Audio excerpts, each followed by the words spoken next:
अंबेडकर इतने नाराज थे कि उन्होंने 1933 में एक घोषणा कर दी। महाराष्ट्र में एक स्थान है येवला, वहां उनकी एक सभा हुई और उस सभा में घोषणा की अंबेडकर जी ने, और उन्होंने मतलब 1933 के आसपास से वो धर्मांतरण के मूड में आ चुके थे।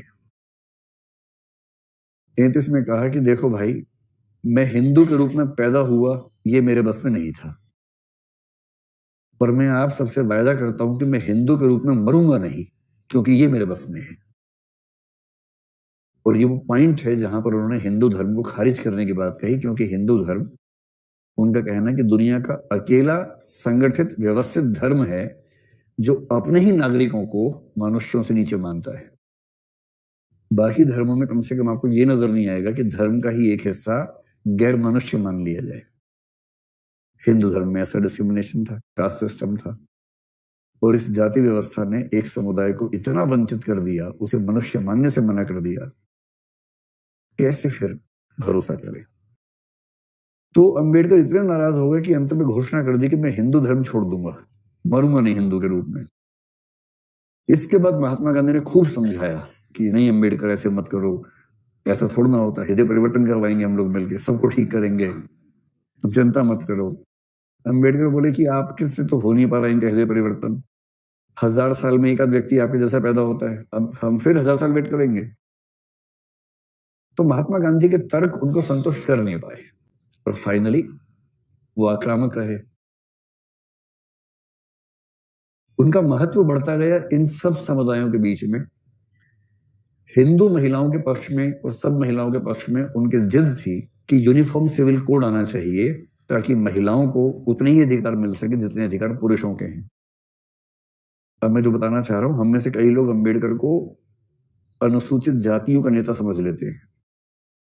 मैं उनके बारे में पढ़ाता हूं तो सबसे कहता हूँ कि जितनी लड़कियां बैठी हैं, विशेष रूप से हिंदू लड़कियां, सुबह सुबह उठते ही सबसे पहले उनकी मूर्ति पे ना एक फूल चढ़ा दिया कीजिए। अगर अंबेडकर ना होते तो आज आप यहां ना होती, घर में चूल्हा चौका कर रही होती।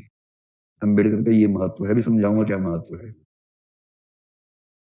हिंदू महिलाओं की मुक्ति के लिए जितना काम अकेले अंबेडकर ने किया, उतना सब के सब बाकी लोगों ने मिलकर भी नहीं किया, इतना महत्व है उनका।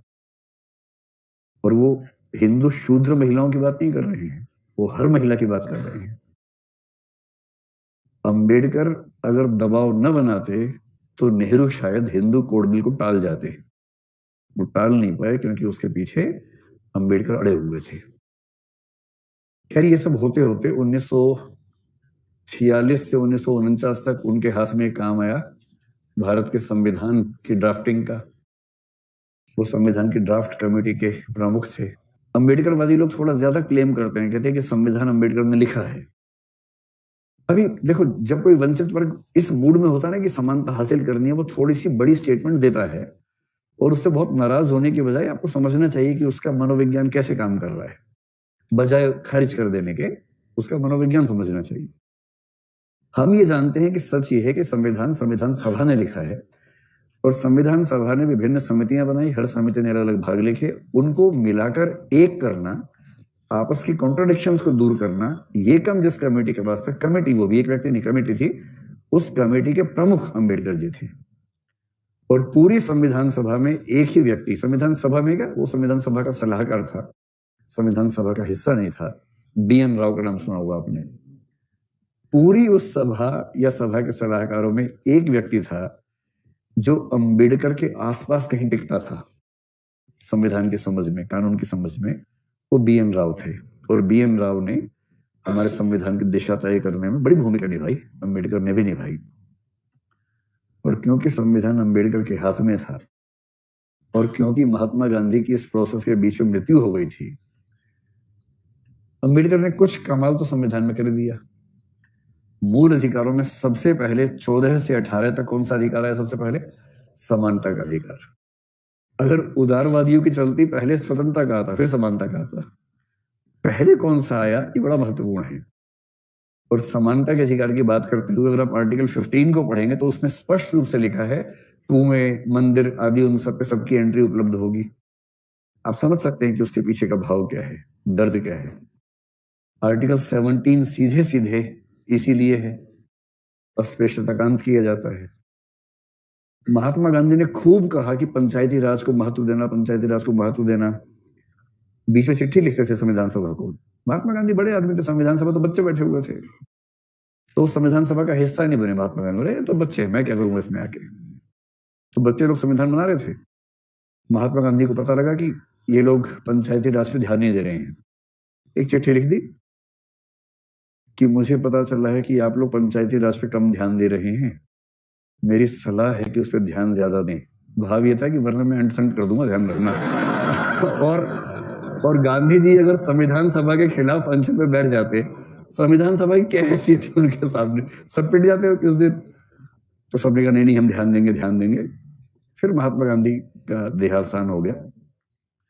अंबेडकर पंचायती राज के घोर विरोधी थे। उनको अच्छे से पता था कि पंचायत के नाम पे जो दबंगई होती है गांव के अंदर, वो सवर्ण पुरुषों की ही होती है। अगर आपने अपने गांव की पंचायत देखी हो, एक तो जो पंचायत अभी बनती है 74th अमेंडमेंट के तहत, 73rd के तहत, उसमें तो आरक्षण हो गया थोड़ा बहुत। आरक्षण के बाद भी स्थिति क्या है हमें पता ही है अच्छे तरीके से, है ना। आरक्षण के बाद भी क्या हालत है पता है। उस आरक्षण से पहले की पंचायतों को याद कीजिए, जिसके लिए प्रेमचंद पंच परमेश्वर लिखे गए थे। उन पंचायतों में कभी कोई औरत दिखी आप लोगों को, या हमेशा पुरुष ही दिखते हैं वहां पर? सारे के सारे सवर्ण बुढ़े पुरुष इकट्ठे हो जाते हैं। 3 शर्तें हैं उसमें होने की, सवर्ण होना, बुढ़ा होना, पुरुष होना।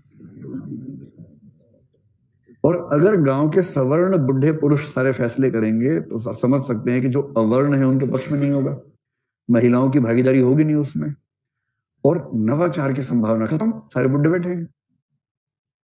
ऋषि अम्बेडकर ने कहा कि असली अन्याय गांवों में होता है, और यदि ग्रामीण समाज को अन्याय से मुक्त करना है तो पंचायती राज को सबसे पहले खारिज करना होगा। अंतर देखिए, गांधी जी कह रहे कि पंचायत के बिना देश बढ़ेगा नहीं, और ये कह रहे कि जिस तरह से देश को बढ़ाना चाहते हैं वैसे हम नहीं बढ़ाना चाहते, हमें वो अन्याय नहीं चाहिए, हमें पंचायत नहीं चाहिए। और फाइनली पंचायत हमारे देश में मतलब सिस्टम के तौर पे मूल संविधान में नहीं आ सकी। केवल हमने इतना कर दिया कि डीपीएसपी में लिख दिया कि राज्य पंचायती राज को बढ़ाने का प्रयास करेगा, और राज्य सूची में एक एंट्री कर दी पंचायती राज। और राज्यों की छूट है, चाहे तो पंचायती राज कर लें, नहीं तो ना करें। ये तो बाद में 73rd अमेंडमेंट से ऐसा हुआ कि पंचायती राज एक कंपल्सरी सिस्टम बन गया, उससे पहले कहां सिस्टम था।